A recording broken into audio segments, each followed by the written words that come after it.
Yeah. All right. Uh-oh. All right. Quiet down. Enough of that. I have to get off at 3:30, guys. I got a client coming in. Okay. Who from United? I'll be in there. Nah, bro, I'll do it United. Dave, you crazy, Dave. You crazy. Oh shit. Gotta start wearing my vest again. Shit. Good insurance.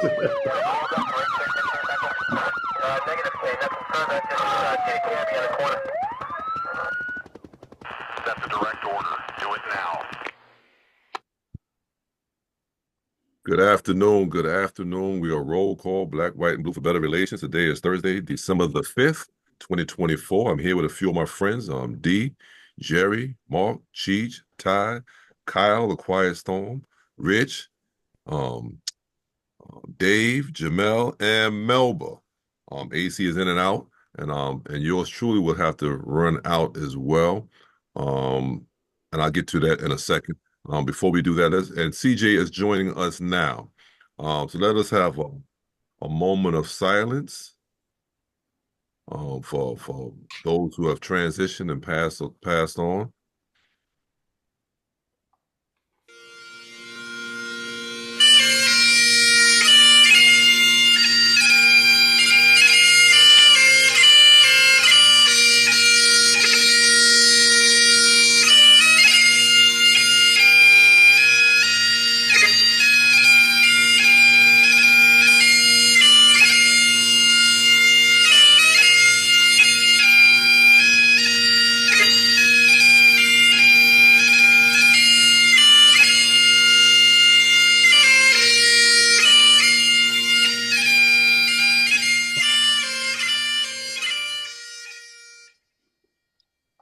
All right. I think I missed this, but I think Kyle's doing our disclaimer and Rich is doing our statement of purpose.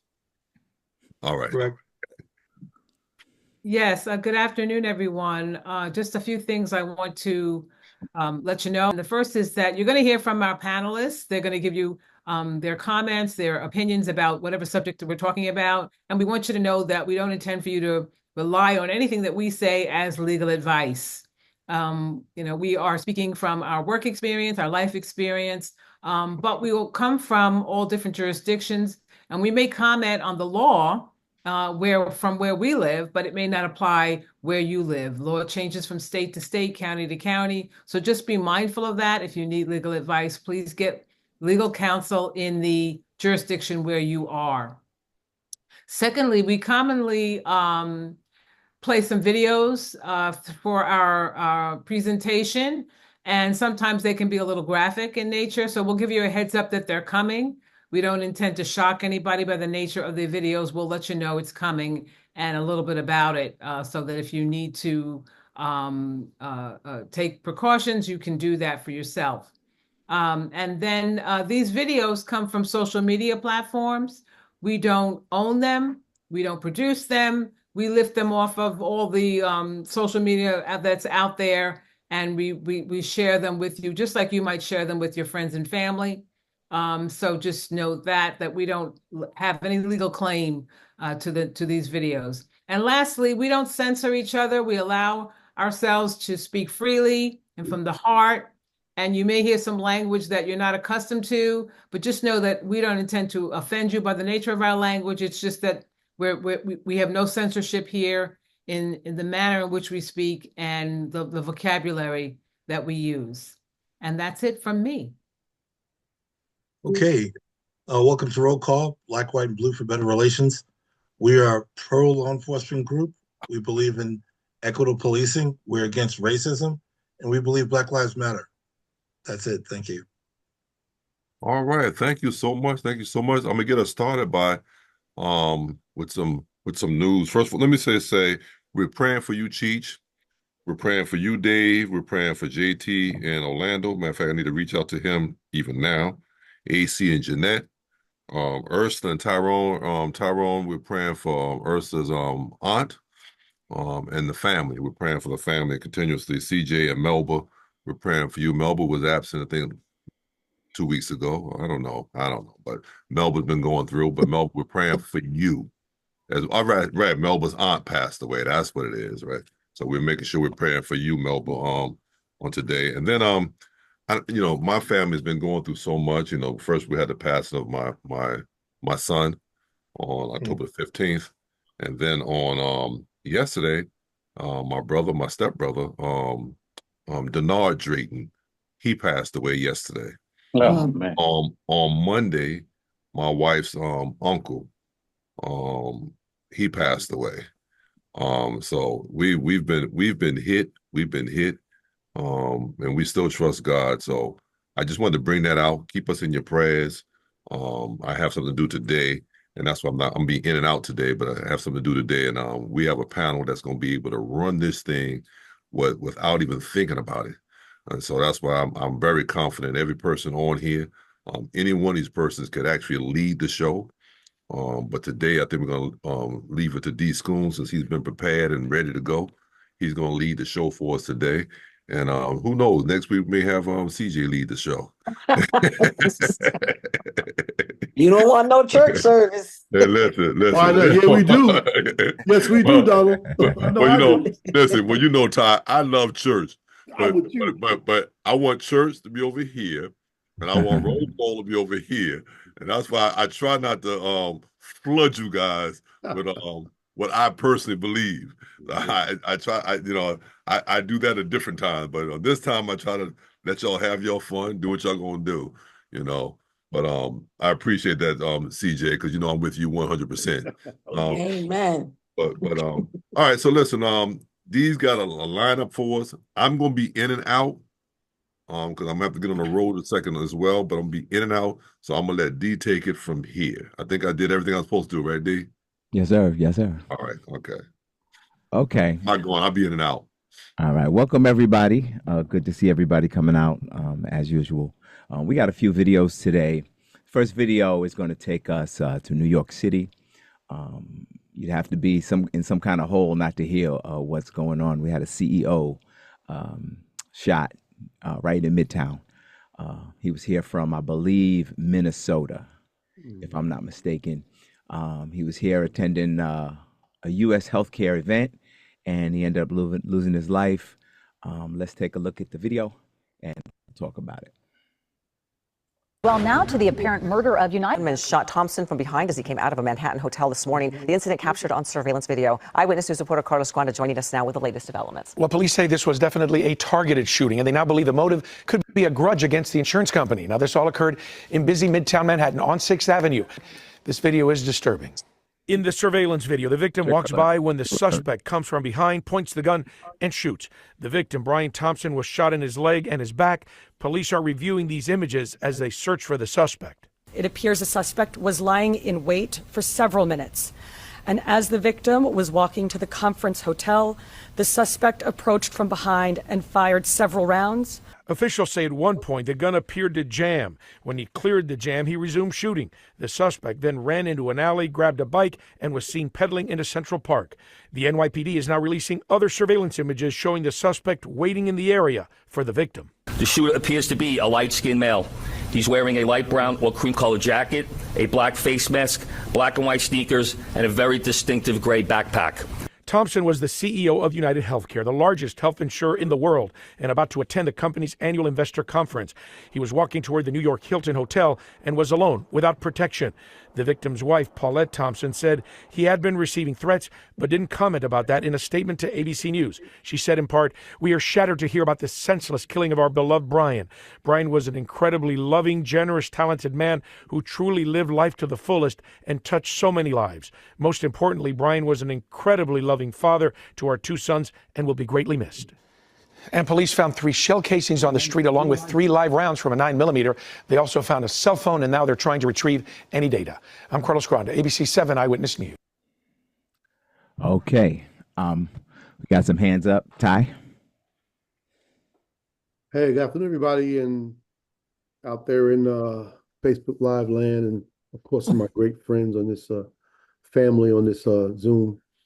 So, you guys have known me a long time. Some of y'all longer than others. Like I think Cheryl may know me the longest on here. And I'm by no means a racist person. I have prejudices like everyone has prejudices. If you say you're not prejudiced, you're a effing liar. Everybody has prejudice in some way, but I'm not a racist. But it kills me that they refuse to say a male white. They said a light-skinned male, leaving the door cracked open, that it could have been a black man. I mean, it just kills me that the fault, even when it's right in front of their face, and you'll tell that gentleman, they said light-skinned male. And that's really strikes a nerve in me. I just wanted to point that out right away. I'm sure that's what Dave's going to elaborate on. Is that correct, Dave? Yep. You come behind me because it's crazy. I mean, like they don't want to say male white. It felt like he didn't want to say male white, light skinned male, leaving the door cracked that it could have been a black man. And that's all I wanted to say about that. Get him, Dave. I wait my turn. No, you up, Dave. Go ahead. Yeah, I was tired. When I saw that guy get up the other day, and now Jeff Madry, the chief of the department, I was a plainclothes cop with him. Back in the day, he was in the 110 anti-crime, and I was in Queens Robbery Task Force. So we swam in the same mud together, me and Jeff. And the look on his face when that guy said that, Jeff started looking down like, what the fuck did he just say? You know what I mean? Man, tell the people who it is, what it is. Okay? Now you got me thinking, damn, is this light-skinned brother? Is this Spanish dude? What's going on here? Man, just say what it is. That's exactly how it felt. You got clear as day video down in that part of Manhattan, by the way. They got the best video in the world down there. In the world, you start exactly. a lot of cases down there. You know what I mean? But I'm like, come on, man.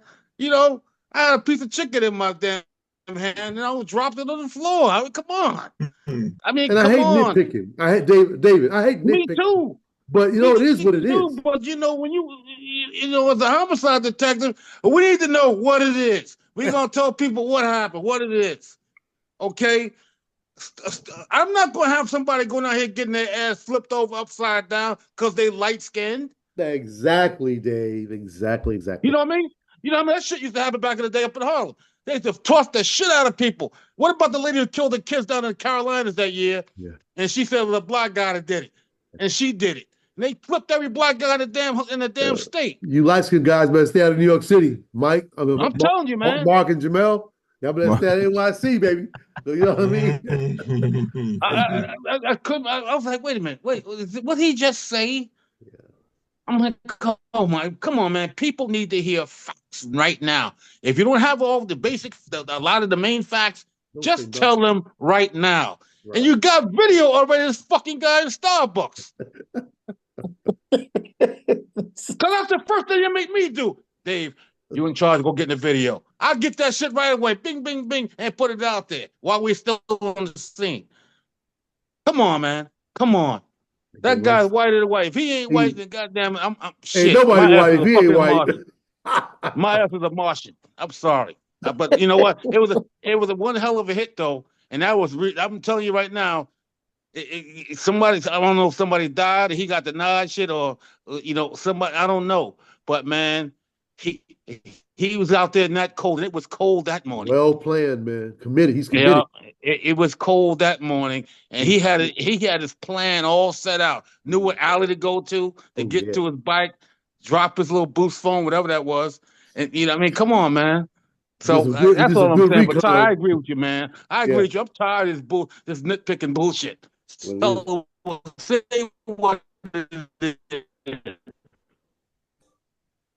You know that. And let me just say real quick, it makes it scarier. You know, I mean, we're the 12% of America here, so for us, we don't care one way or the other. But you understand, for some other folks, when they hear that light skin, dark skin, black right away. It's so much more scarier, and that's what I think the news is going for. I just want to say something really quick, and then I'm gonna let you go, Rich. We here in New York City, and I was born, raised, lived my whole life here. You got to keep your head on a swivel. For anybody watching who might not be from here, there's a mindset. It's a quiet morning. I know it was early in the morning. It was cold. You not thinking this is a place where it's important that you keep your head on a swivel, know what's going on behind you, know who's on the street, cross the street. It's just the way it is. Especially if you're a high earner. Yeah, Right. man. This guy, they say this guy just had $25 million he pulled out of that fund or whatever. A lot of money, man. Two things I want to say about that. First of all, you're a rich man and you're on Manhattan Street and people are emboldened now because of what's going on in the world. And hey, take a little bit of that money and hire you somebody. I'm sorry. Take a little bit of that money and get you what we call a day trader, somebody to work just for that day. Yeah. The most vulnerable times for somebody like that is when you're going in and coming out. That's right. Being in the place, he probably had nothing to worry about, but going in and coming out. And from listening to this, that was planned. That was planned. He was there for 5 Planned minutes. very well. He knew right where to stand. Yeah, we gotta watch our back. Go ahead, Rich. Yeah, you're totally right, D. At first when I saw the video and I saw how proficient he was with the weapon, clearing the weapon and getting back into it, shooting again, I thought this is a professional hit. Somebody hired him to do this. But now that I see all the information coming out where he stayed in a hostel prior to, he's at Starbucks, that's not very professional. He let the witness go, thank God. She was right there, saw him. She didn't, he could have shot her if he was professional. He would have taken her out as well. She'd been that's dead how for cool sure. they are. Yeah. He would have shot her, completed the mission and taken off, gotten his money, and even out of town. He could even be in another country by now based on a professional. But this guy, obviously, with the information coming out about the messages on the shell casings, on a live round they found, it all generates back to the healthcare situation where he was denied, or a family member was denied, maybe died, or something of that nature. I think that's going to eventually come out. Him taking out that money prior to selling the stocks when he got inside information and then let everybody else lose. That was another factor. So I was wondering whether somebody contracted him to do that because of what he did and they lost money. So there's a lot of question marks. And then he asked the public to help them out with identifying him. It's like, okay, you got video, you got his picture, they got facial recognition. They know who this guy is by now. Yeah, so stop playing games. Stop going light-skinned male. It's a white male adult who did this. We know it. We see it. Don't play games. You probably already know who he is. You just don't want to put his name out. So that was my size up from what I gleaned from what I watched. So. Oh, thanks, Rich. Jeri, I know your hand went down and you put it back up. So why don't you go ahead? And Jamel, we're going to get you next. Honestly, you guys heard light skin. I heard white skin, man, which still made me say they trying to say he kind of, sort of, we not sure. I heard white skin, not light skin, but I got you. Light skin. And I heard he dropped a phone. There was some ID and stuff that they said was dropped. To me, it sounds like there's a whole, I'm looking at it going, some of this to me sounds like deliberate. Let me drop this and make it to lead it somewhere different. Yeah, of course. I do believe it's truly personal. And I didn't know about the stock trading thing that he did. I'm sorry, Tyrone. Go ahead, Jeri. No, go ahead, Jeri. I'm thinking out loud. I'm sorry. Yeah, I'm sorry. So I really didn't hear light skin. I heard white skin. So So did I, Jeri. They ain't gonna say white skin. They're gonna say white male. You can't say white skin. But that really guy said light skin. I truly did hear white skin, which still could mean American Indian or whatever you want to call it without us calling it out. I'm just saying. Sorry, Mark. They were throwing shade. I thought they were just throwing shade. And again, to me, all of it, I believe the man long-term plan. 6:45 a.m. he did this. My man, you talking about him not having security. He is a privileged white man. He don't think he need that. I'm talking about Mr. Now Dead. He and his wife were estranged, not divorced, but estranged. So I heard, and I could be wrong about that too. But again, privilege. And as we do know, we about to do this and flip a page because it's about to get real wild and crazy here. A lot of wild and crazy. And I still feel sorry for his wife and his I saw two sons, there may be more, and anybody else, because this man is now gone, no longer here. Not okay. Yeah, go ahead, Jamal. Thanks, Jeri. Hey, good afternoon, everyone. Listen, no, our condolences go out to the family, of course. We don't like to see homicides, murder, killings, and stuff like that. But yeah, this we listen, everybody in the world should have a little exposure to New York City, New York, so that they would be a little bit more conscientious and cautious, when you walk around. Like someone said, your head needs to be on a swivel. So of course, this male white, he's in New York for this health convention, and hey, listen, he's just taking everything for granted. Like he feels that his safety is intact.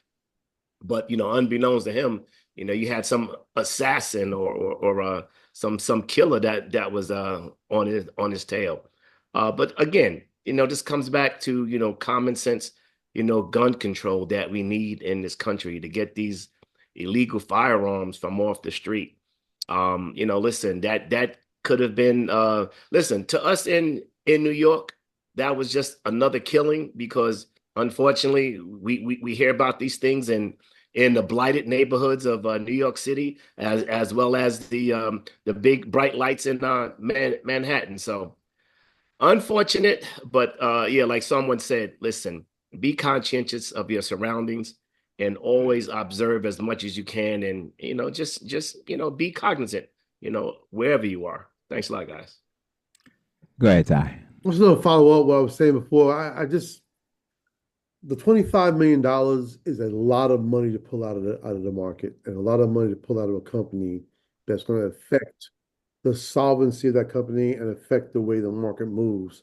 If that was the reason for the hit, it would have been done much differently. It would have been done from 130 yards away.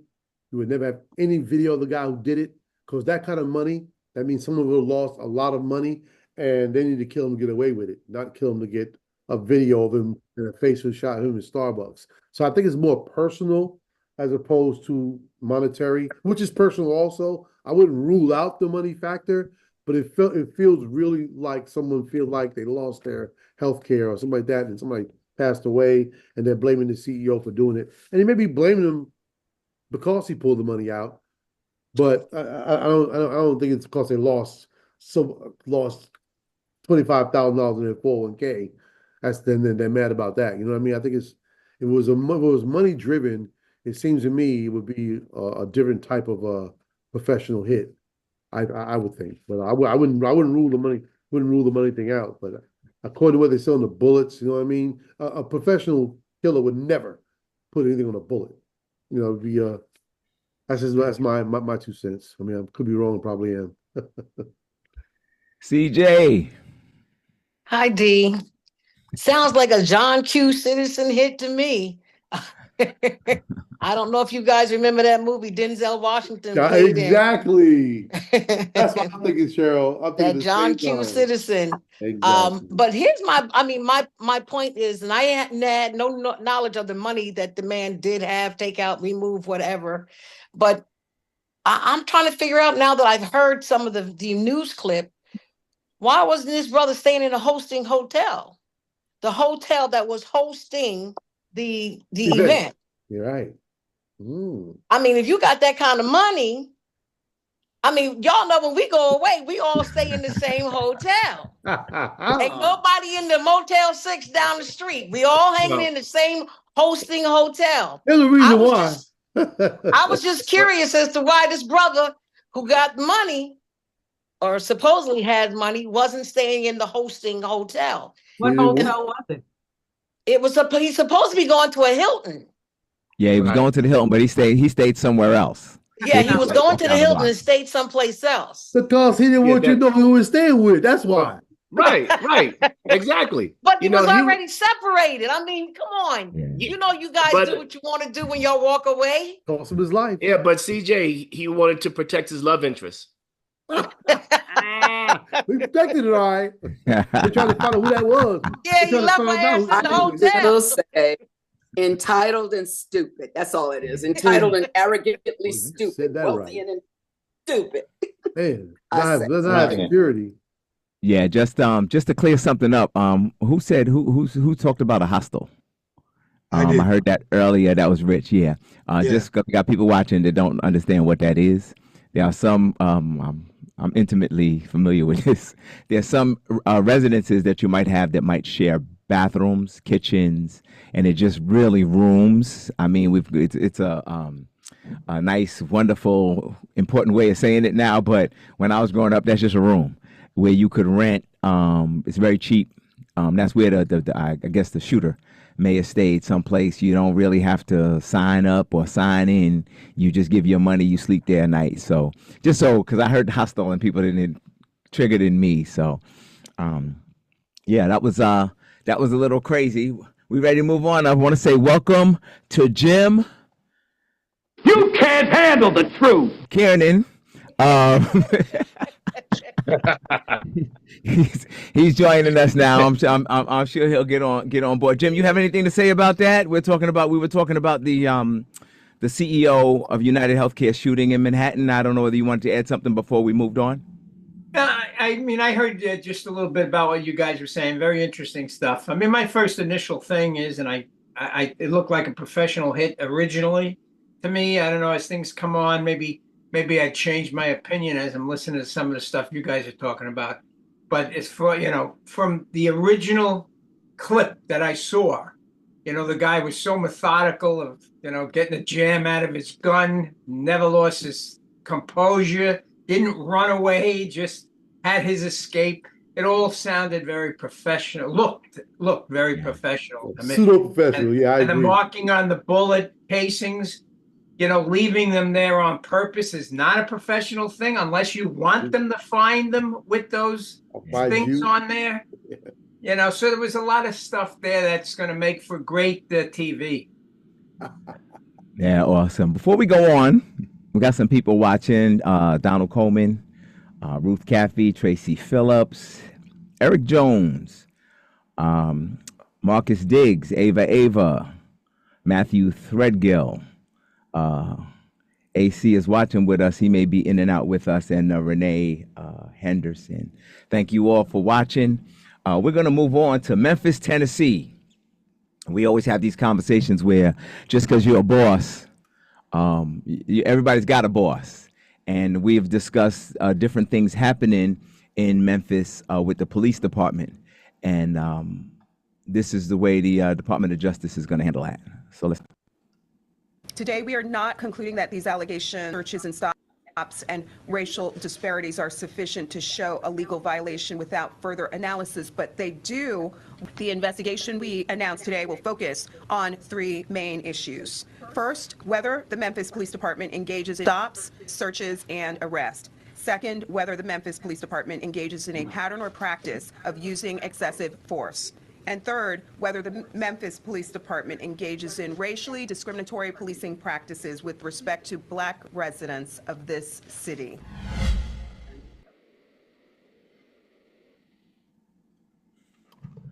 So yeah, let me give a little context really quick. Department of Justice started a civil rights investigation in Memphis. All the things they have going on with their police department. Now they're going to have oversight, and we can explain later what happens with federal oversight with your police department. Dave, what you got? Yeah, I knew that was coming because after they beat that brother to death in the middle of the damn street, he's begging for his mother, and you knew it had to come. Okay, that state is filled. That whole state. I've been through there playing football in college. That whole state, man, is a cesspool of abuse in that state with police departments in the Black community. It's been that way for years.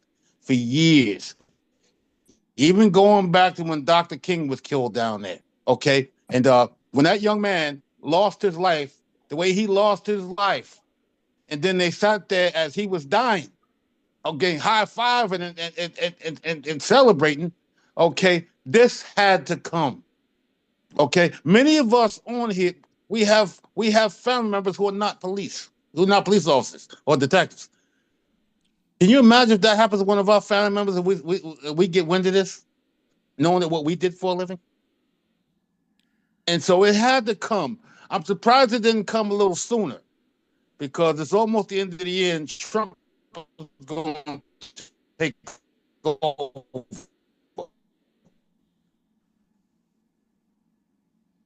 Dave, did we lose Dave? Wi-Fi, huh? Dave, your Wi-Fi. And a lot of these investigations are going to go by the wayside when he takes over. Black and Latino community.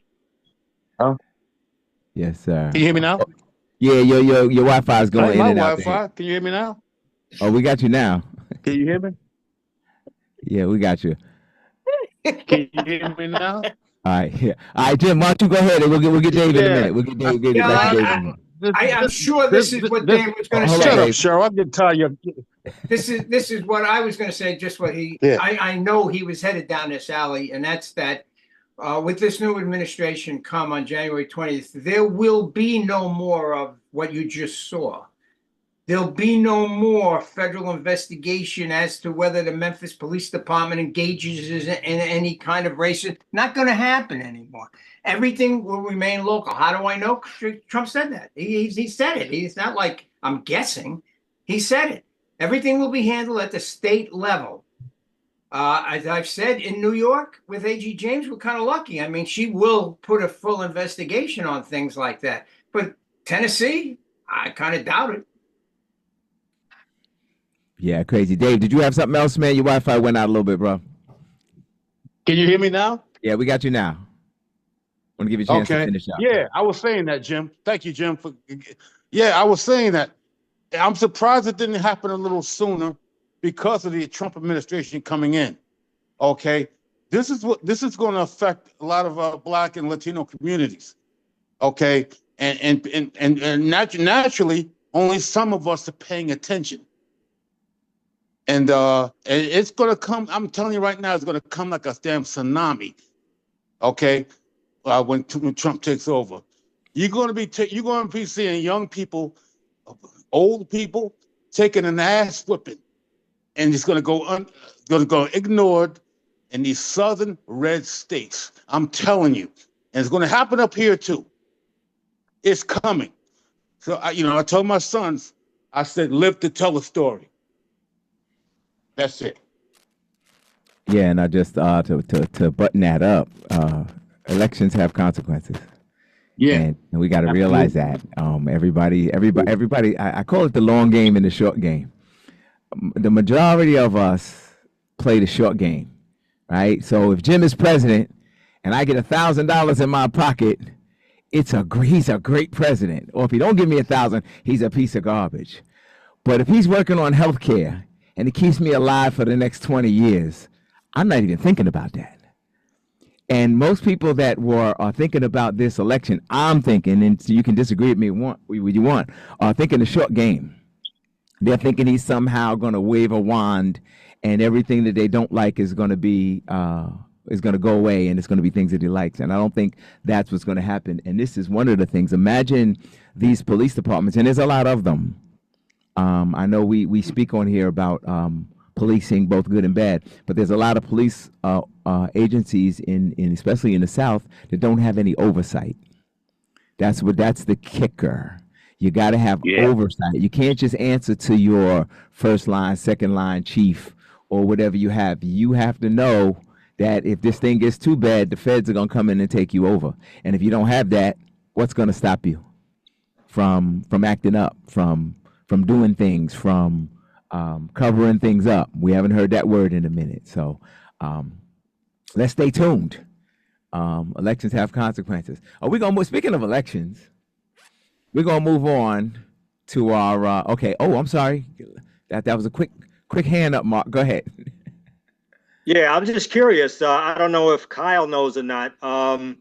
Down south, do the smaller departments answer to their district attorney? I know, just like police departments, district attorneys are run differently, municipality to municipality, state to state.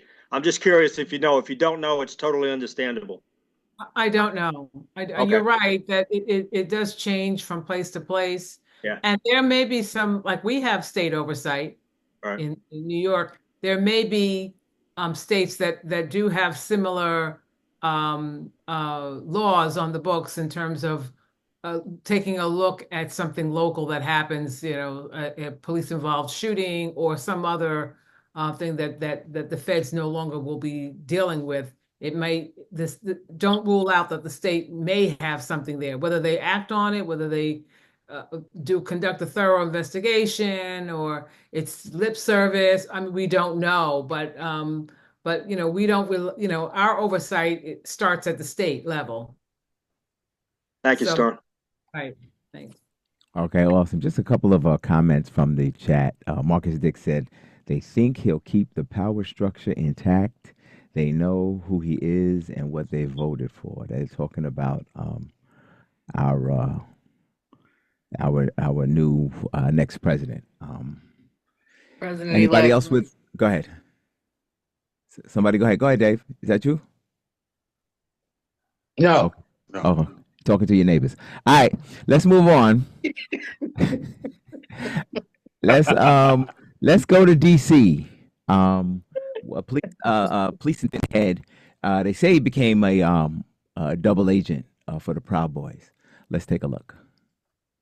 We're learning new details about the case against a retired DC police lieutenant accused of betraying his badge and acting as an alleged double agent for the far-right Proud Boys. The trial of Shane Lamont started today, and we learned more about how he's accused of sharing confidential police information over messaging apps.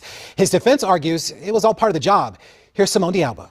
Tonight, a defense attorney revealing he intends to call former Proud Boys national chairman Enrique Tarrio to the stand. Tarrio will testify at DC's intelligence branch, was indicted last year, accused of obstruction of justice.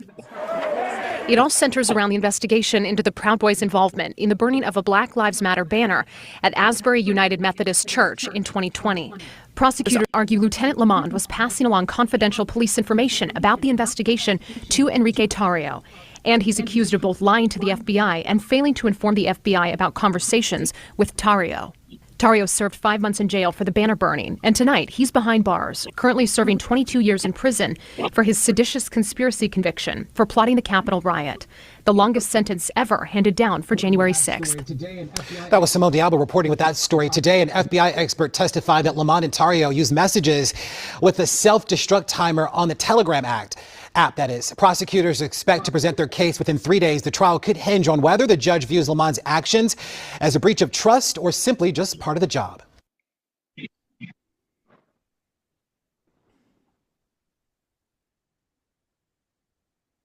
Okay. Go ahead, Dave. Dave. Yeah, this makes me wonder how many members of police departments are actual members of the Proud Boys. Okay. It's a lot of them, and a lot of them that got locked up down there. A few from Virginia and North Carolina, and then a retired guy from New York City who beat the hell of a Capitol policeman. Okay, so and then and Terrio, that piece of shit is a black Cuban, a black African all up in his ass, Cuban. Okay. That goes to show you what kind of piece of shit he is. He's like, this son of a bitch got African roots. He might be related to us. He's got African roots all up in his ass pipe to his throat. He does not believe that. Exactly. Yeah. And I'm glad the media put it out that he is a black Cuban. Okay. Here we go with these assholes again. But now what bothers me is how many police officers are part of these racist groups, man, and it's all coming out. And I'm telling you, man, it's a ton of them. I'm done. Go ahead, Jamel.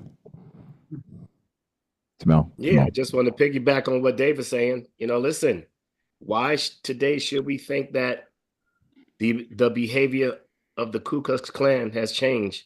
Even back then during the Ku Klux Klan time, they had public officials that did their jobs during the day, and at night they wore white robes and hoods. So I mean, it's the same thing that we have, that we have here.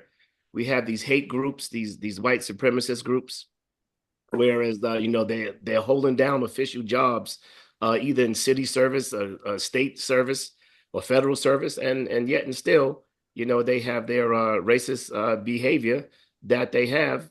And of course, whatever information that they can get, or they'll infiltrate the jurisdiction that they're working for, and then they'll just pass this information off to these white supremacist groups, man. So yeah, it's unfortunate, but that behavior still lives today, man. It hasn't died. I agree. Go ahead, Mark. Yeah, I just wanted to say, it's not just in the police department. Judges, lawyers, all throughout the government. You're going to have these individuals. Back in the day, we used to have gang members' girlfriends who used to join DMV so they could get access to their computers. So it's not just the Proud Boys; it's the local gangs, the national gangs. They all operate the same. Same as the mafia. The Proud Boys are doing just what everybody else does, unfortunately, and we suffer from it. Oh yeah. Go ahead, Jeri. Just gonna say Trump's giving them all permission. They ain't got to hide under nothing anymore. They're just out there. Everybody doing whatever they want to do. And guess what? Like Jim said, all gonna be pardoned because Trump's about to, like carte blanche, give everybody everything. All of his crazy, and he's only about the crazy. And we all know his everything was to get what he has accomplished, his get out of jail free. He ain't gonna pay nothing. He ain't gonna do. And he gonna be messing with us for the next 4 years. But I'm still inhaling and exhaling slowly and saying, I know God's got it all in control, but I'm scared for my babies. Not me, but my babies. Yes, I got you, Jim. Go ahead, Jim. Yeah, did you see, Jerry, what I just wrote in the chat there? He may he may make an exception. This guy, what'd you say, Dave? He's a black Cuban. So Trump may say, hey, wait a second, I'm not going to pardon him. So see, I'm very fair. I'm not going to pardon all of them. I won't pardon him. So don't be surprised if you see something like that come out of Trump. Wow. Isn't that what a couple of our senators are feeling right now? I just want to say really, yeah. I don't want to say names. I don't know names. I'm sorry. Yeah. The police department is a microcosm of a society. And we talked about, I know, Dave, you were talking about this guy being his ethnic nationality, but we got African Americans that are on this Trump roll. And Tim Scott. Yeah, they're on. So I think common or uncommon sense crosses racial and law enforcement lines. You got it everywhere. We just got to keep our eyes open to where it is, and keep our fingers crossed. We had it in slavery too, bro. We had it in slavery too. Look, Massa, he running. Right. Right. Let's go on to our next video. He on the gun run. The gun line. Tell me about the gun line, boss. He on the gun line. That's good. You want your COVID? Our next one is going to take us. I'm trying to think of where this was. I get confused. I think it's out maybe in Vegas. But an officer responded to a domestic violence call, and then responded 24 hours later and ended up shooting the guy that called him the night before. So let's just take a look, and this would be good for discussion. Tonight in the deadly police shooting of a local homeowner who called 911 to report a home invasion. The officer who ended up shooting and killing 43-year-old Brandon Durham also responded to the home about 24 hours earlier about the same suspect who broke in. Okay, here's the timeline of what we know so far. This is late on November the 10th. Durham called 911 to report 31-year-old Alejandro Boudreau, a person that he knew, was trespassing in his home and wouldn't leave. Police responded and say Boudreau left on her own volition before 1 in the morning on November 11th. She returned to the house after midnight on November 12th, about 24 hours later. That's when Durham calls 911 for help, believing that Boudreau might try to kill him. During the police response, he was shot by the body cam video showing Durham was struggling over a knife with Boudreau when he was shot and killed by that Metro officer. News 3 also obtaining the mugshot for Boudreaux, who has a criminal history in multiple states. And Kristen Drummond has been doing excellent reporting on this, bringing us more information. It gives us new insight into this case. She's here in the studio tonight with what she has uncovered now. Well, Jim and Dana, these are Boudreaux's, this is Boudreaux's mugshot from one of at least 4 arrests in Florida between 2015 and 2017. She was taken into custody as well in Seattle in August of this year and accused of assault. We've also obtained records about that initial 911 trespass call the day before the police shooting. And we did share with you last night that audio from the 911 call. Now, the notes from that police response offer new insight into this case since the officer who killed Durham was at his house the night before.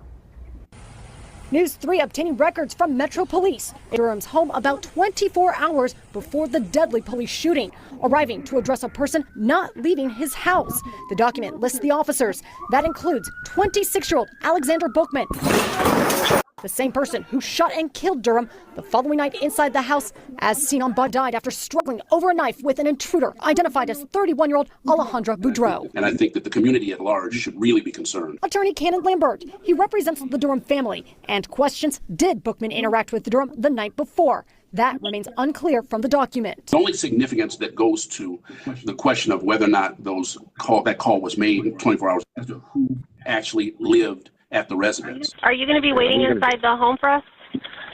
Yeah, I'll be on the outside. I don't want to get in any tussle. Durham notifying a 911 operator he would be in his car. He also she agreed to leave, packed up her things, and called an Uber to the airport. She returned, though, hours later after her ticket was canceled because someone called and said it was purchased with a stolen credit card, according to an arrest report. Surveillance video shows a person suspected to be Boudreaux around the property, smashing windows for entering and prompting the police response that resulted in Durham's death. Records show Boudreaux, who identifies as a transgender woman, has a criminal history dating back to 2015. Court documents from Seattle also reveal an arrest on August 12th this year. She's accused of assaulting a bartender. We're in contact with the family every day, and this is an extremely difficult thing. For Lambert, he seeks answers for Durham's family and continues demanding for the arrest of Officer Bookman. What information is missing that would warrant or would not warrant an arrest? The district attorney's office says it plans to wait for Metro Police to finish their internal investigation before determining criminal charges for the officers. Now, Boudreaux is scheduled to appear in court this Monday. A judge ordered her to be there by any means necessary after she refused transport twice to court. Jim and Dana.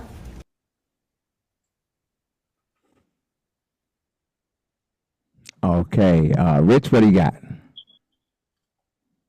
You know, initially when I heard about this a few weeks ago, I thought, it doesn't make any sense. The officer comes inside the house and shoots the person that's in his underwear or his pajamas.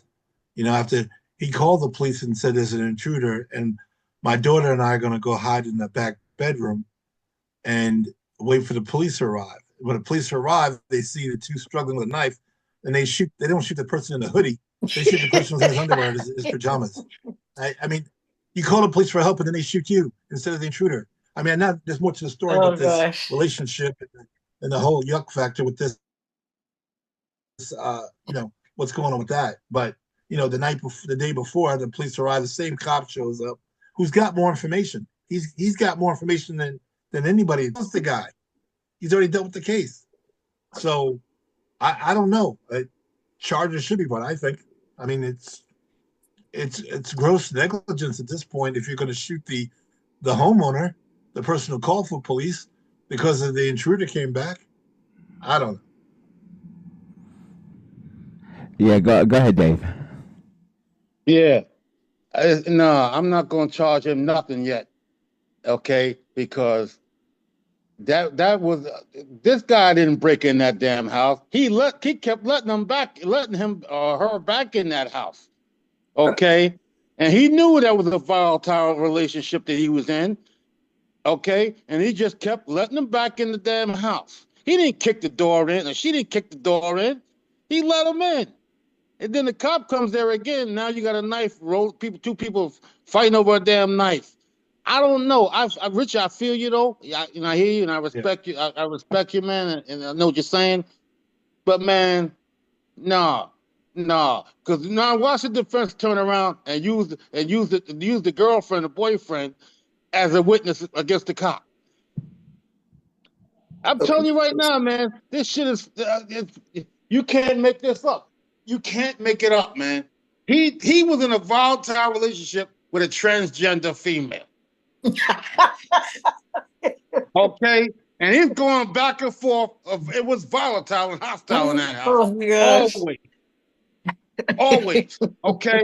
I'm not going to make that cop lose his job for some shit like that overnight fight. Shit. I'm not going to do it. No. I want to know, because the media's not telling us what the investigation led to the night before when he was dead. Okay, did you say, well, my girlfriend and my boyfriend, we're in a very hostile relationship. We didn't know what's going on. Come on, man. No. This dude, I mean, this guy been doing this, the transgender guy's been doing this shit, beating his ass for fucking years probably. He still let him right back in the house. Right back in the house, man. How many other times have they been there? Come on, man. I mean, I can't. I just can't. I don't think that's no, man. I'm sorry. I'm not charging him. But Dave, do you think it's okay for him to come in and shoot the reporting party? Well, he got the damn knife to the guy's throat. Didn't he? Look like he has. I don't know. You know. But Rich, I'm just trying to figure out why the hell you gonna be in a hostile relationship with a transgender guy anyway? What's going on here? Wow. Okay. It's a problem. Okay. Hey, let's welcome Derek to the panel. Derek showed up. My guy. All right, Jim. Go ahead, Jim. Don't judge him. I think what's missing here is I need to know why the officer was shooting in the first place and who was he aiming at. Just because the complainant got hit doesn't matter. It could have been an accident. I mean, he could have been aiming at the other person for all I know. Yeah. I don't know anything about the shooting itself. All that other stuff is all fluff. I don't care if it's transgender. I don't care if he lets her in. I don't care any of that stuff. All I'm interested in, is it a legal shooting? Did the officer have a right to shoot whoever he shot, even if it was accidental? Even if he was trying to shoot her, the transgender who had the knife, maybe he had the knife, and missed and hit the other guy. Happens. Or did the other guy have the knife and was trying to kill the transgender, and he shot and killed that person? Or was shot at that person and killed the other guy? And until the shooting itself is investigated, all that other stuff is just all fluff. Who came the night before and all that stuff. Who cares? Yeah. Was the shooting a legal shooting? Was it justified? That's my thing. My thing, Jim, is this is a hostile relationship. Whoever the hell, whatever kind of relationship they have, this is fucking hostile. And you got one cop there, here's a knife, somebody's got one to one's throat, and the other one's struggling for it. And you're right. It might have been he was aiming for the other guy. But you know what? He should be fired for that shit. No. Okay. I don't think so. Come on, man. We shoot our guns. How many people in here been in a shootout besides me? Yes, sir. Yes, sir. Okay. We can't say, well, all of my shots are going to hit that guy right there. That's bullshit. You punching that shit out, bang, bang, bang. You don't know where your shit's going. Dave said you don't know. Dave, we do know where it's going. No, you don't. No, you don't. Not in the gunfight, you don't. It's going into something. You hoping it's hitting that target. You hoping it's hitting that target. I was fortunate enough that his ass went down. But I'm just saying, all of my shots didn't hit him. Dave, she was talking about a different target. You know what, Cheryl, you're nasty. Before we get off the rails, Cheech, go ahead, Cheech. I'm still buying for your ass too. I'm looking at this a little bit different and want to give the audience advice. This is perfect. This is perfect to give advice on when you call the police. It's important to me that you stay on the phone and keep the dispatcher notified of what you are doing. If he said he was hiding in the closet with his daughter and then that changed, that information was not relayed. But if you stay on the phone and you keep them updated and say, oh, that person is now in the house, that person is now with a knife and I'm confronting them. At least this information gets to the responding officers so they have better knowledge of what they're walking into. So, and any situation where you're calling the police and it's an active situation, stay on the phone. Don't hang up. Let the dispatcher know that you want to stay on the phone. Most of the times they're going to tell you to stay on the phone, but if they're telling you to hang up, no, stay on the phone and say, I feel better if you stay on the phone with me, and then just let them know everything that's going on. Okay. And that I think that would have had a different outcome if that had happened. And maybe the officer went in there thinking that, the complainant was still hiding in the closet with his daughter. So it's and as Jim says, you don't know what he actually saw. He just saw a scuffle, and who knows who had the knife, who had the upper hand at that moment, and you had to make a split-second decision. So I agree with Dave. You can't jump to the conclusion and automatically charge him and arrest him, because it was a split-second decision, and you don't know what he saw and what he was thinking. All right, Derek, I saw your hand up. It went down. You're gonna go after Melba from me. Okay. Yeah, good afternoon. She says a very valid point to stay on 911 so they have an idea and can relate it to officer exactly what's going on. I also think that in part of the assessment of threat, I would have questioned who had clothes on and who didn't in that moment, because it's the middle of the night. One is clearly undressed and the other one is fully dressed. So I would have been like, who more than likely came in from outdoors? But like, Jim pointed out, or could have been Dave who pointed out, maybe he hit the wrong person. So I think that there's a lot more that needs to be assessed or evaluated before even talk about firing somebody over that. It could have happened. They're very close quarters, and you don't know what he heard walking up to it or something else that he observed. So I think it's not quite clear cut when you're talking about he automatically should be fired. That's all. Okay, go ahead, Derek. Sorry. Yes. So I don't know which video you all saw, but in the video, and it was a little dark, but it looked like the knife was kind of up in the air and both of them were wrestling over it. So I don't know who had control over it, but like Melba said, this guy was in his underwear. He was in his underwear, and the same officer responded to that home less than 24 hours prior. So he knew who the homeowner was. There's another thing that comes into play. He shot the guy in the head, and when he hit the ground, he shot him 5 more times. Ooh. What? He shot him 5 more times. He shot the guy 6 times. So we missed that part. Yeah, that's an important part. If you read about it, he shot the guy 5 more times after he hit the ground. So he meant to kill this guy. If he was there less than 24 hours earlier, he knew whose house it was. And once you shoot the guy in the head, he's no longer a threat. I kind of think the opposite of what Dave thinks. I think this guy may have had something against this guy because he was seeing a transgender person. Yeah. Or because he was in a gay relationship or whatever. I think there was some kind of personal issue. That kind of changes the dynamic. It does. I didn't know he shot him. I didn't know he shot him 6, 7 times. I didn't know that. He shot him 6 times. He shot him once in the head and then 5 more when he hit the ground. No, that's why I said he should be charged. Yeah. Well, that changes the whole story. Yeah, it The does. whole story. Okay, go ahead, Mark. Yeah, that was good information, Derek. Thanks for that. I just want to expand on what Cheech said. To our audience that's listening, it's a very good thing, an idea to not only take refuge and stay on the line if you can, if something happens at your home.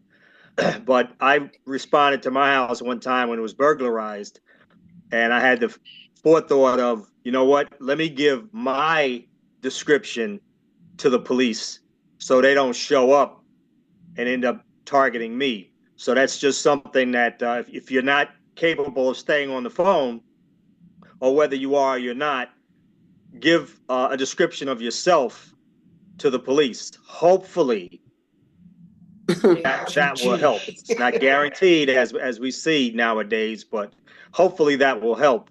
But yeah, that's really interesting that this guy got shot so many times. That's crazy. Wow. Yeah, that comes under the category of you got to do your job.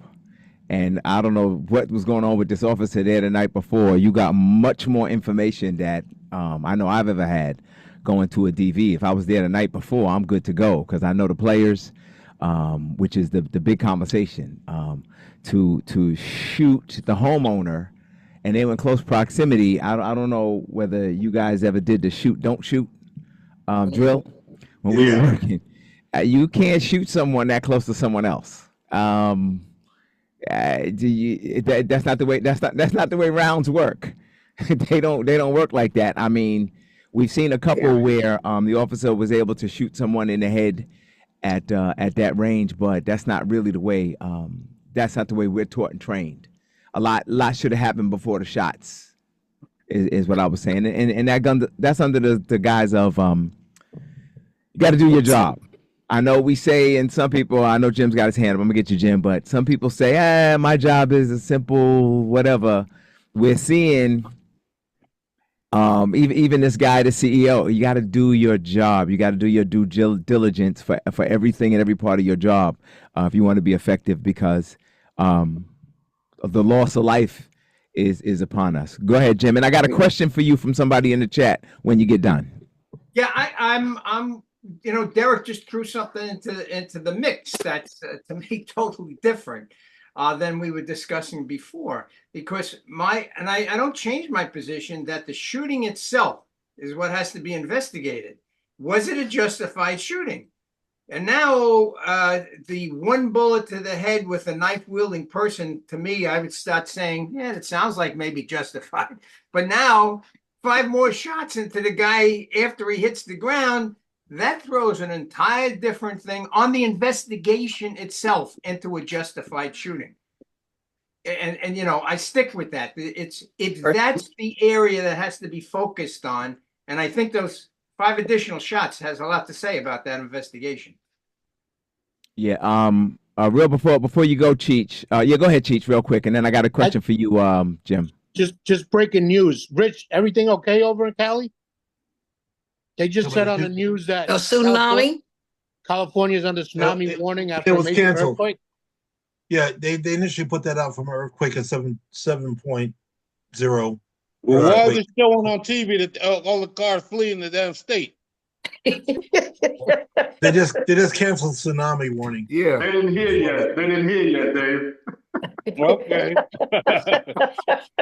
All right, real quick. The whole parkway is crowded. Come on. Donald Coleman had a question for the panel, but then he made it specifically to Jim. So everybody feel free.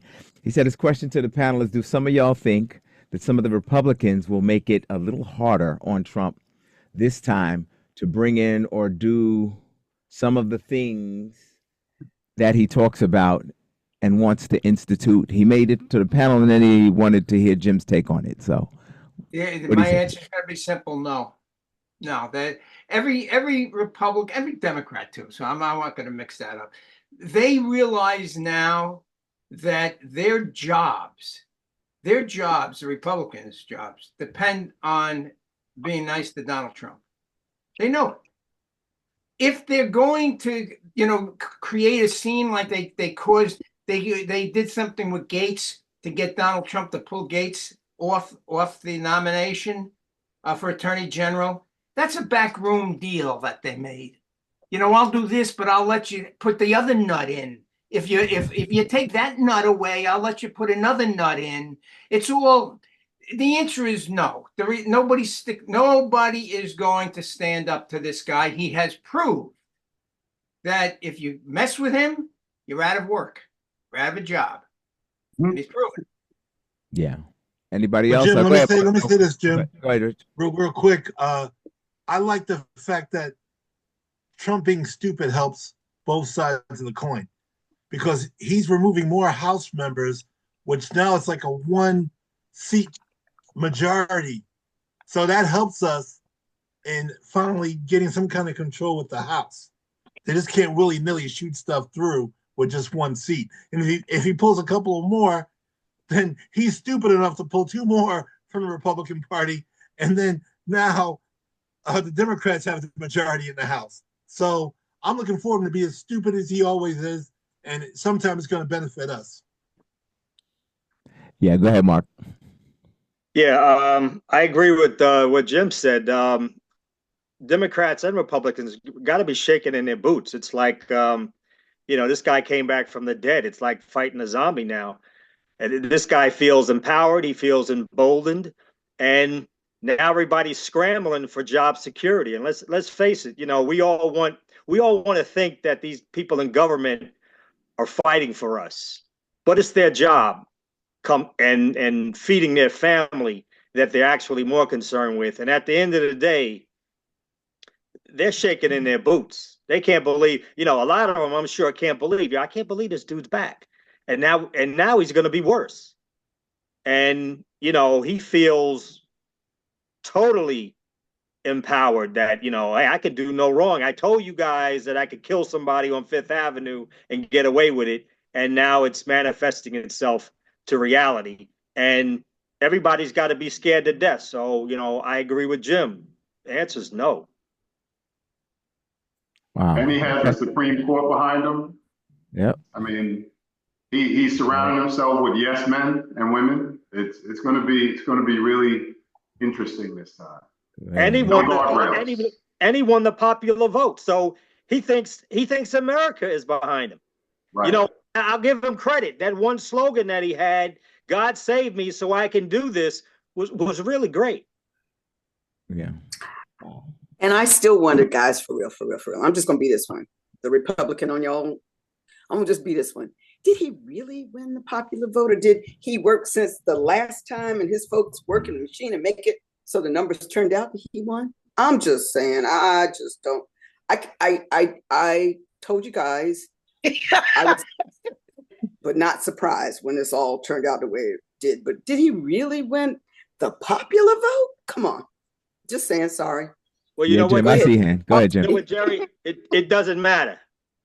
I know it doesn't matter. You know what I'm saying? Unfortunately, it doesn't matter. Ain't nobody gonna fight about it because we're not gonna fight about it because. But I'm just saying on a real tip, for real.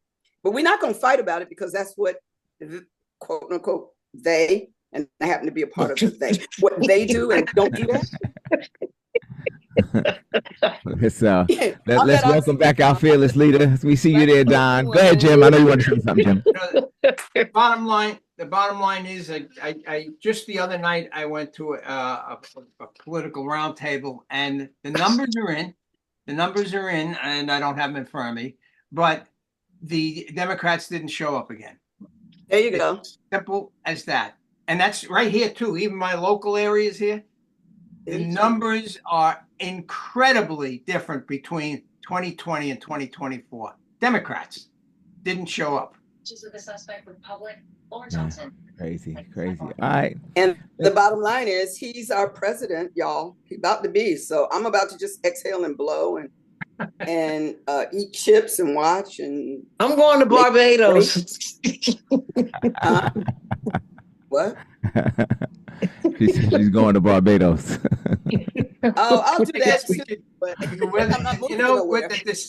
What we have to all realize is this: we just have to weather the storm. You got 4 years, hopefully, like we did last time. I do have a little semi-fear that this guy is going to try to stay in longer than 4 years, and somebody might constitutionally can't do it. As of right now, he pretty much owns the Constitution. Right. So hopefully, I'm just hoping that after 4 years, as they said after the Nixon thing, our national nightmare will be over. Yeah. But it could be Vance. That's the beginning of a new nightmare. I'm just saying.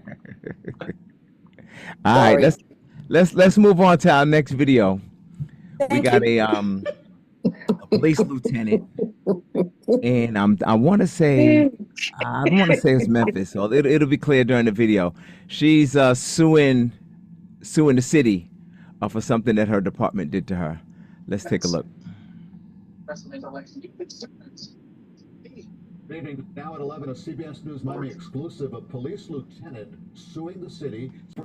She accuses Miami's police chief of making racist comments, then demoting her after the commander pushed back. CBS News Miami's Larry Seward is in Coconut Grove, where city leaders say it's just a money grab.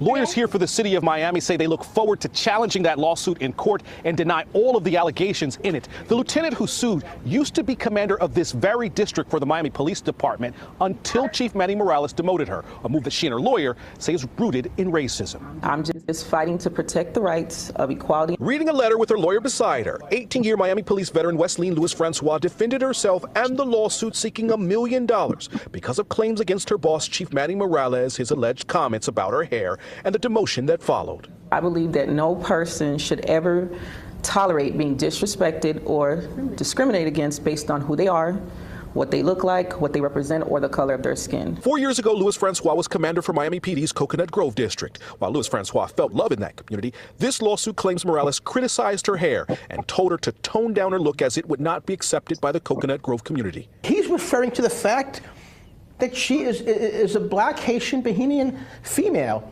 And that's how she looks. And there's nothing wrong with that. That is a very racist comment. Attorney Michael Pizzi took questions for his client. He claims Chief Morales retaliated when Lewis Francois pushed back.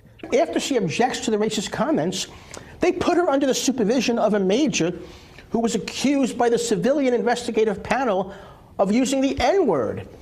Then they humiliate her publicly. First, he says Lewis Francois lost her role leading the honor guard. Then Chief Morales took away her title, demoting her to lieutenant, a financial loss of $30,000 to $50,000 a year.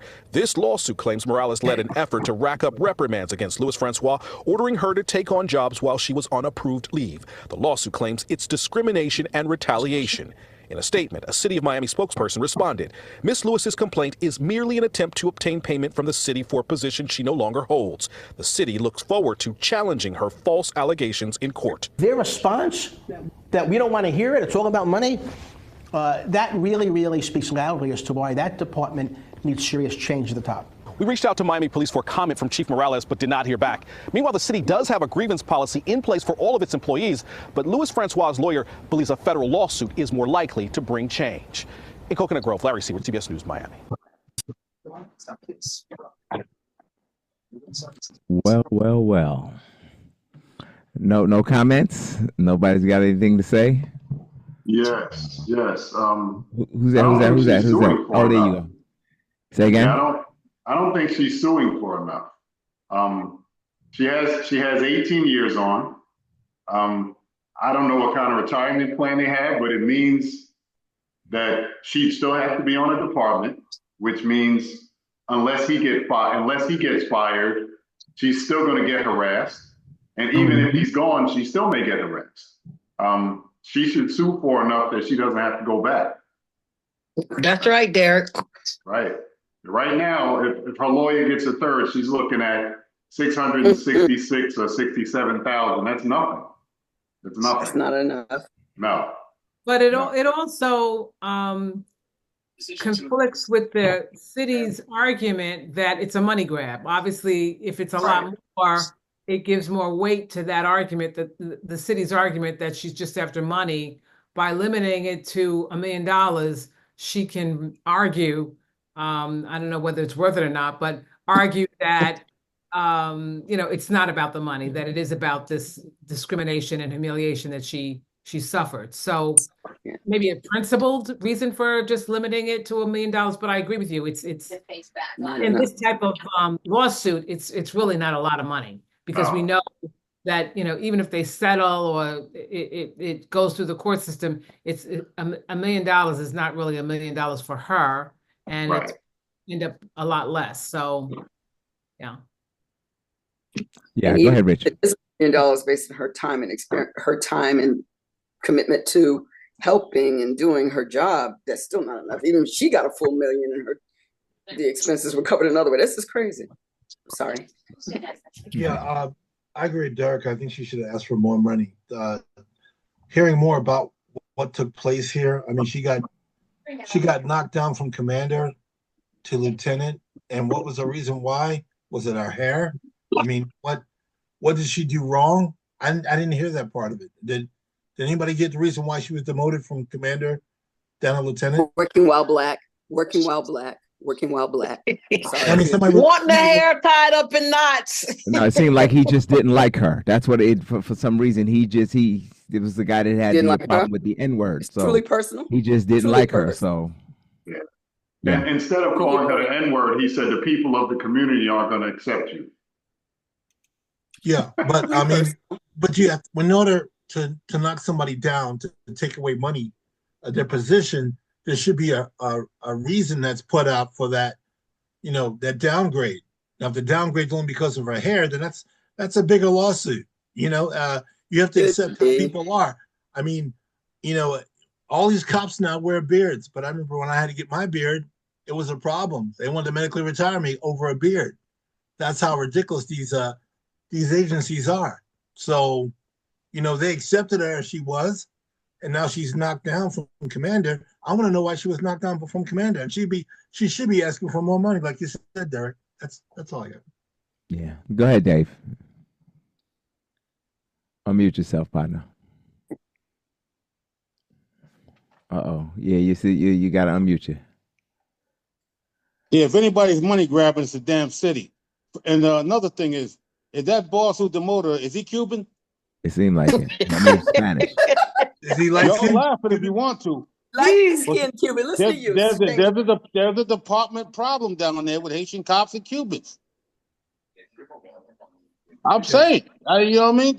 I'm saying. That was Miami, Dave? They were in Miami? Miami Gardens. Yeah. Okay. They got all kinds of fucking problems in that department down there with their bullshit. Miami. You know what I mean? Yes, you should ask for more. I'm surprised the lawyer didn't go for more. And they should look at his ass. And let's look at his complaints that he had over the years while growing up as a cop and then as a superior boss. Okay? And another thing is this. I wouldn't change shit about my looks if it's about a damn hair. Come on, man. You got wrestlers in high school having to cut their fucking hair because the white guy didn't want to wrestle them. Shit like that. Come on, man. This is bullshit. Okay? This is total bullshit. But I'm telling you right now, when Trump gets in there, this shit is, they're going to do whatever they want. I'm telling you, it's coming. Marcus makes a comment there, D. Read his comment. Well, while we let him tell us what his comment is, go ahead, Mark. I said Marcus. Read it, Cheryl. Read it, Cheryl. Read it, Cheryl. Yeah, you can read it. Marcus states, Florida is a right to work state. If they can't fire with no reason, they can demote you also. Yeah. So that's what that right to work state. I think Virginia is one also. Yeah, it is. Commonwealth. So is North Carolina. Yeah. Yeah, go ahead, Mark. Yeah, I was going to say the same thing. Plus, with dealing with police departments, if it's an appointment, then they can take it away and they can justify it within the department. I would be curious if she took that money and the chief has to step down as part of it. I would be curious because I can't see her working there effectively with this guy still empowered, as a chief. So I'm just curious how it plays out. But once again, different municipalities, different states have different rules, and sometimes they don't have to justify demoting somebody. They can just choose not to continue their contract, and then they go back down. So those right to work states, if you live in one and you got kids, you better let them know that it's a different world, especially if they're from up in New York and they have that New York state of mind. Now you're working down south, right to work state. You look at the boss, boss can say something out of character, and you look back at him, and next thing you know, you're fired. You're gone. It's that easy. So it's a different world down there.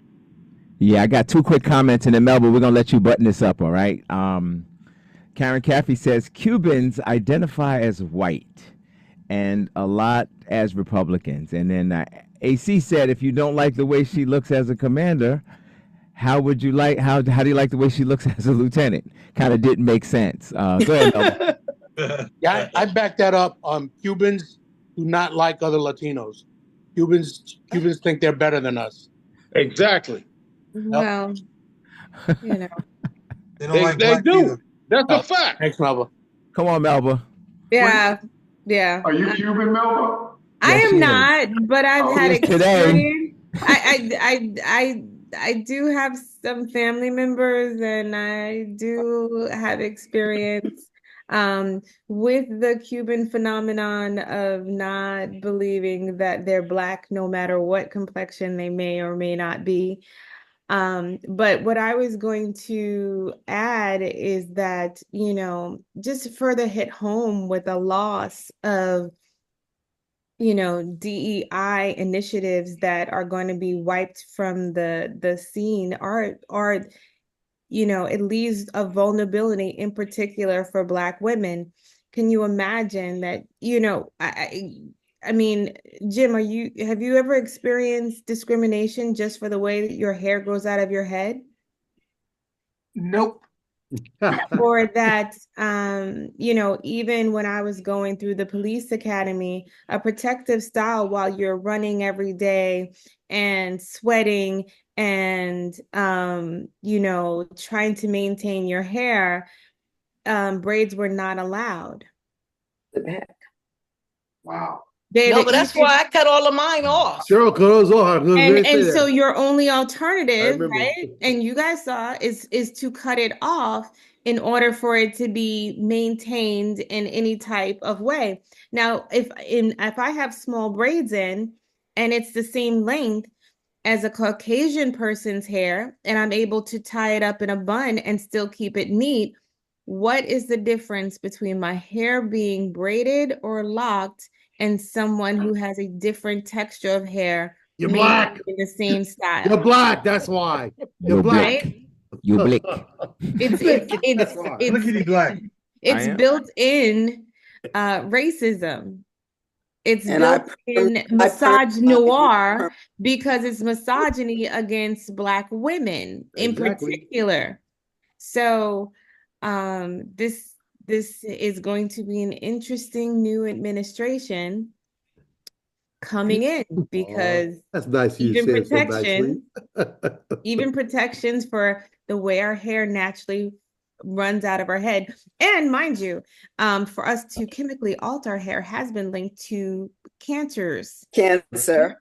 I permed mine so that it wouldn't be, and it burned the second they opened the jar. I'm just saying. Anyone who had the experience of putting a relaxer in their hair is well aware of the chemical burns and lesions that you receive on your head for the sake of conformity to a straight narrative of your hair. Hello.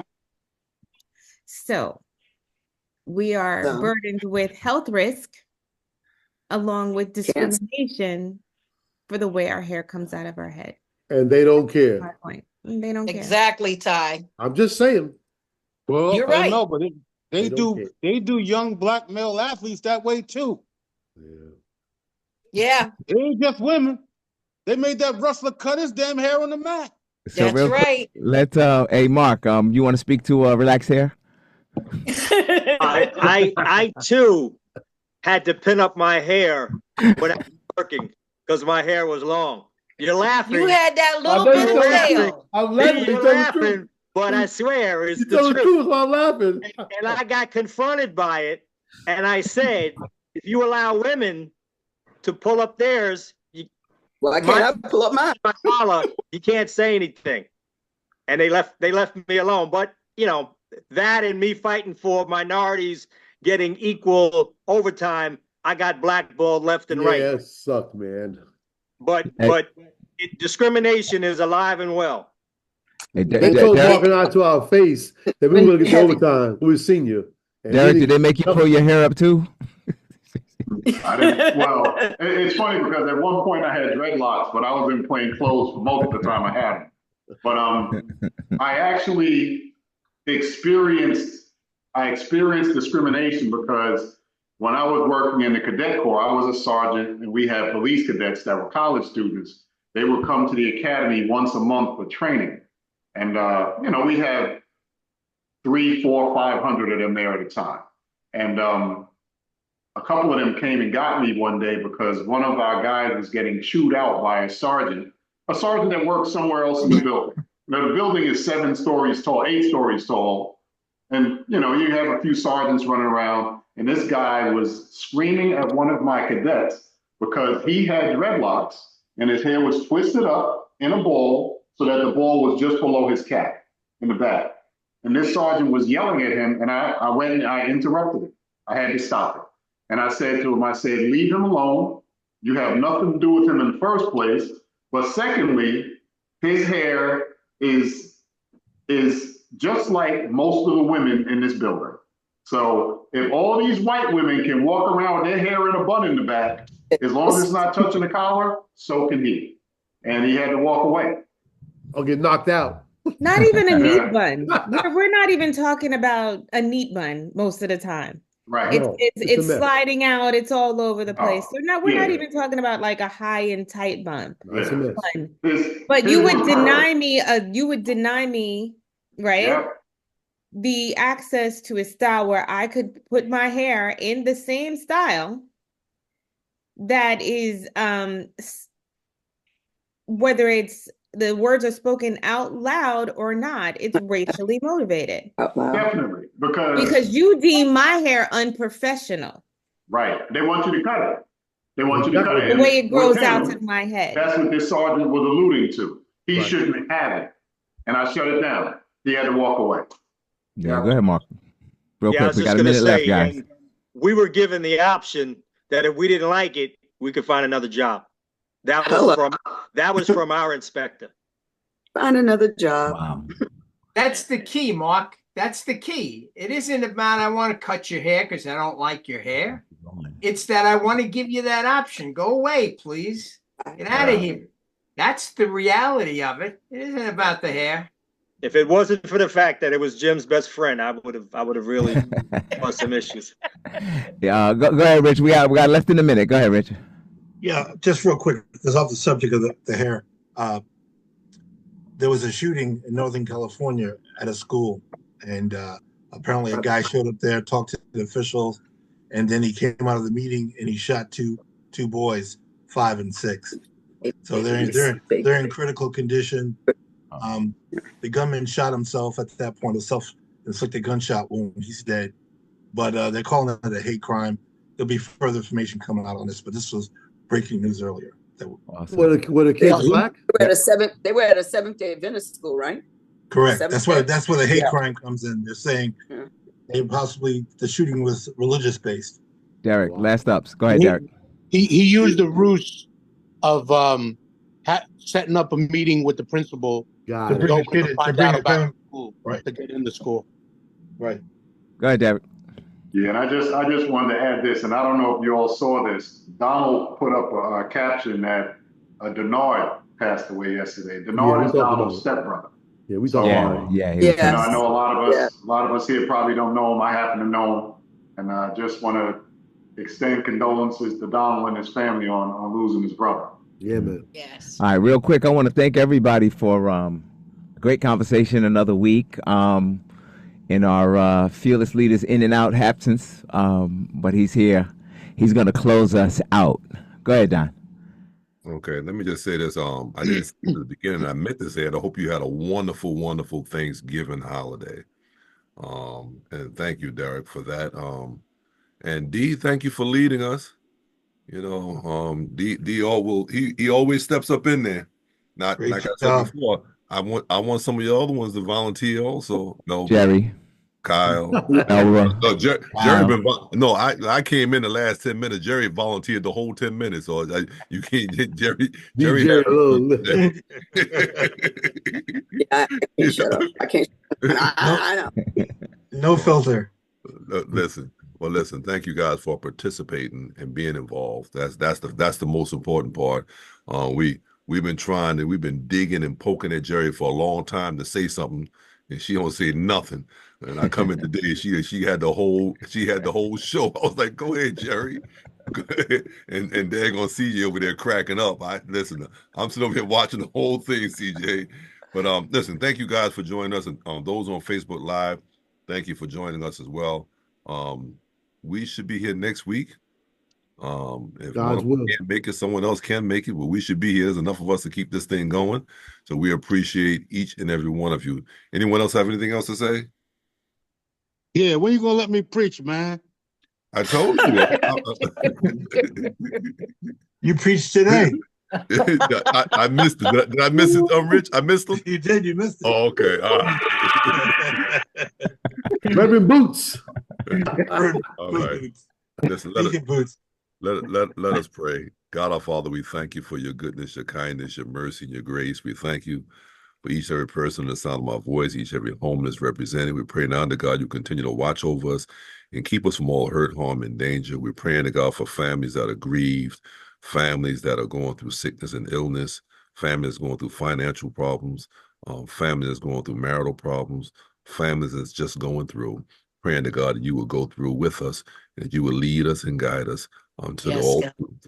We thank you now. In Jesus' name we pray. Amen. Yes, Lord. Amen. Amen.